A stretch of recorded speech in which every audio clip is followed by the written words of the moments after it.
Second pillar is relationships. And your body we won't be doing it in a specific order for everyone. Your body will guide me to the highest priorities of which one it needs to work on week after week. And so I'll just list the pillars. So the second one I'll list is our relationships.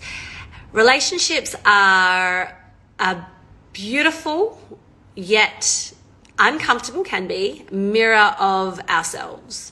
So if you are in relationships or have been in relationships that are showing up a state of hostile or a state of miscommunication or lack of vulnerability, or I'm keeping it on the surface here because it's almost like I don't want to trigger people in seeing things about themselves, but we just got to understand that triggers are such a beautiful gift. So if you're hearing this for the first time and you're like, hey, the partner that I had was the biggest dick to me, what does that mean? Like I'm being a dick to myself?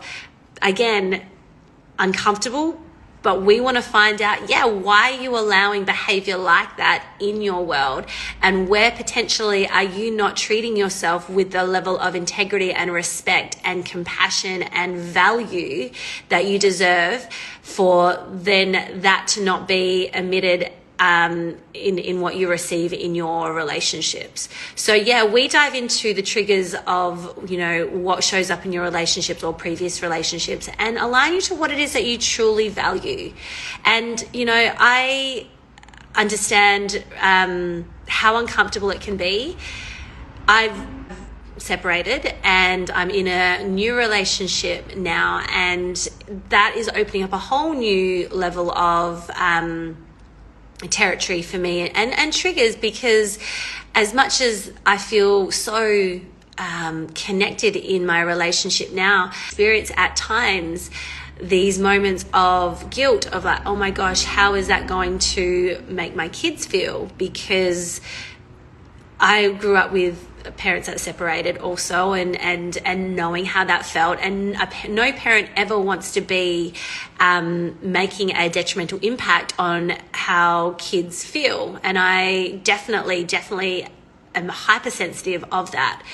However, what I'm aligning to and have been aligned to for so long is that we all have the right to go after our happiness. Like, it is our responsibility for our kids to be able to show them that we deserve happiness. We are worthy of receiving happiness and love and connection.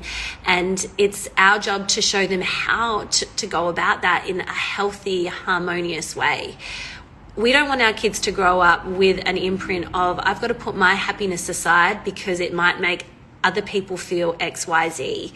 And that is, if we all just take ownership of our own happiness and be #team happiness for everyone, isn't that the world that we truly want to live in? Like, everyone has the right to feel happy, loved, connected, and we've got to show our kids how to do that also.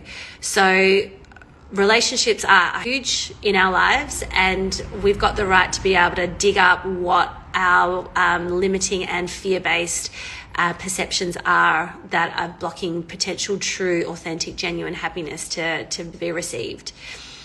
So we get there, we go in, we definitely go in.